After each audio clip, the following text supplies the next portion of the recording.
میری پہلی ملاقات کا واقعہ آپ کو بتاؤں.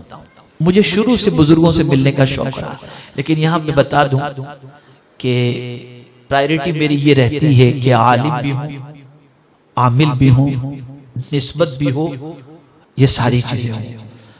میں ہر گلے میں مالا پہننے والے اور بال بڑھانے والے کے پیچھے نہیں دوڑتا، اور جن کی صحبت میں بیٹھنے کے بعد مجھے آخرت کی فکر پیدا ہو، میرے علم میں اضافہ ہو اور میرے اندر عمل کا جذبہ پیدا ہو، میں ایسی صحبت کو پسند کرتا ہوں. تو میں حضور اشرف العلماء علیہ رحمت و رضوان حضرت علامہ سید حامد اشرف صاحب علیہ رحمہ، جو صاحب ترتیب تھے، جن کی نماز کبھی قضا نہیں، اتنے پابند تھے اور مجھے اپنے بیٹے کی طرح چاہتے تھے. میری عادت تھی زمانہ طالب علم میں، جب میں دارالعلوم محمدیہ میں پڑھتا تھا تو باولا مسجد میں مدرسہ تھا، ابھی یہاں پر آ گئے، وہاں بھی اور یہاں پر بھی مینارہ مسجد کے پاس. تو میری عادت تھی کہ میں وہاں سے 4 بجے مدرسے سے نکل آتا تھا اور عصر سے لے کر کے مغرب تک یہاں زکریا مسجد میں حضور اشرف العلماء علیہ رحمہ کی صحبت میں بیٹھتا تھا. بہت سارے تو مجھے حضرت کا بیٹا ہی سمجھتے تھے، اتنی حضرت مجھ پر شفقت فرماتے تھے. ایک دن درسگاہ میں ہم لوگ بیٹھے ہوئے تھے تو چھٹی سے پہلے حضرت نے مجھے طلب فرمایا. میں نحو کی کوئی کتاب پڑھ رہا تھا تو میں حاضر ہوا. حضرت نے فرمایا شاکر آج ظہر کی نماز تم ہمارے یہاں پڑھنا، میں تم کو ایک ولی سے ملاتا ہوں. مجھے خوشی ہوئی اور میں جلدی جلدی کھانا کھا کر، یعنی کلاس یعنی درسگاہ سے فارغ ہو کر کھانا کھایا، کھانا کھا کر سیدھا میں زکریا مسجد پہنچا. اب جو ہے وہ ظہر کی نماز میں جماعت ختم ہوئی تو میں دیکھ رہا ہوں کہ کوئی ولی صاحب مجھے نظر آ جائے، تو وہی پرانے چہرے، کوئی نیا چہرہ مجھے نظر نہیں آیا. تو مجھے حیرت ہوئی. اب نماز ختم ہوئی، سب مسافے کے لیے حضرت کے پاس پہنچے، میں بھی پہنچا، دستبوسی میں نے کی. میں نے کہا حضرت وہ آ گئے؟ کہا نہیں میاں آنے والے ہوں گے لیکن آئیں گے سب. تو میں حضرت کے ساتھ حضرت کے حجرے میں پہنچا، بیٹھا تھا تو تقریباً 20 منٹ کم و بیش ہوئے ہوں گے کہ مرزا عبدالشکور بیگ صاحب تشریف لائے.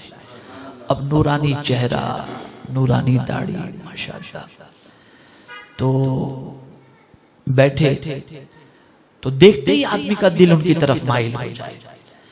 تو حضور اشرف العلماء علیہ رحمہ نے مرزا صاحب سے فرمایا مرزا صاحب وہ جو مدینے میں آپ نے نعتیں لکھی ہیں نا ذرا وہ سنائیے. اب جب انہوں نے سنانا شروع کیا سب رو رہے تھے، سب رو رہے تھے. بس کافی دیر تک انہوں نے کئی نعتیں سنائیں، سب روتے رہے.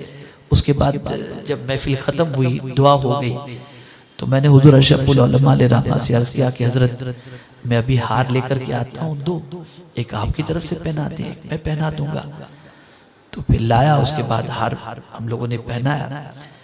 پھر میں نے حضور اشرف العلماء علیہ رحمہ سے عرض کیا کہ حضور ان سے گزارش کریں میرے لیے دعا کروا دیں. حضرت کہا شاکر میں تجھے وقت دوں گا ان سے دعا کرانے کا.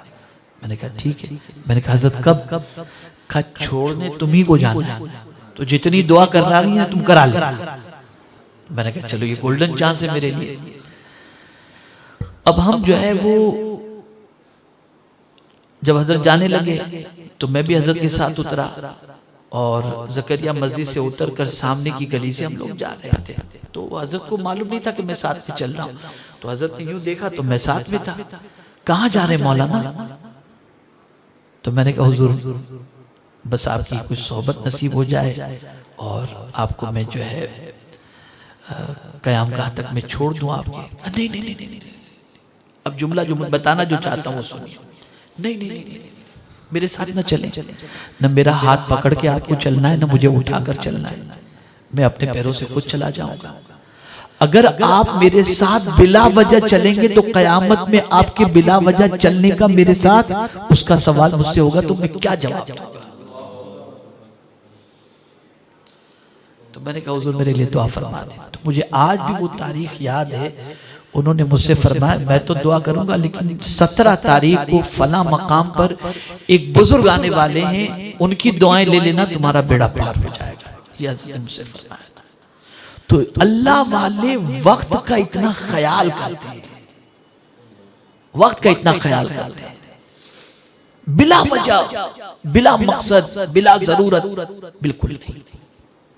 اور پھر اس کے بعد مرزا عبدالشکور بیگ صاحب علیہ رحمت و رضوان سے جو قرب ہوا ہے، تو الحمدللہ رب العالمین کہ پھر کئی سالوں تک بمبئی وہ جب بھی آتے تھے تو اللہ کا احسان عظیم ہے کہ پہلے مجھے یاد فرماتے تھے، پھر ہم لوگوں کے گھر پر آنا، لوگوں سے ملنا ملانا، اتنے تعلقات مضبوط ہو گئے حضرت کے ساتھ الحمدللہ کہ حضرت فرماتے تھے کہ میں مدینے جاتا ہوں اور سرکار کی بارگاہ میں جب اپنی طرف سے سلام پیش کرتا ہوں تو اس کے بعد سب سے پہلے مولانا تمہاری طرف سے میں سلام پیش کرتا ہوں۔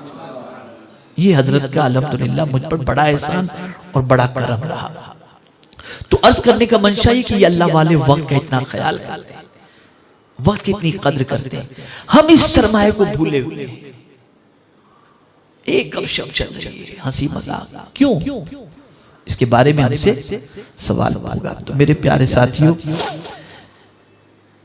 میں آپ سے عرض یہ کرنا چاہتا تھا کہ وقت کی بھرپور قدر کرو، لائک کریں، سبسکرائب کریں اور اس کے بعد بیل آئیکن کو دبائیں تاکہ ہمارے ویڈیوز آپ تک سب سے پہلے پہنچے۔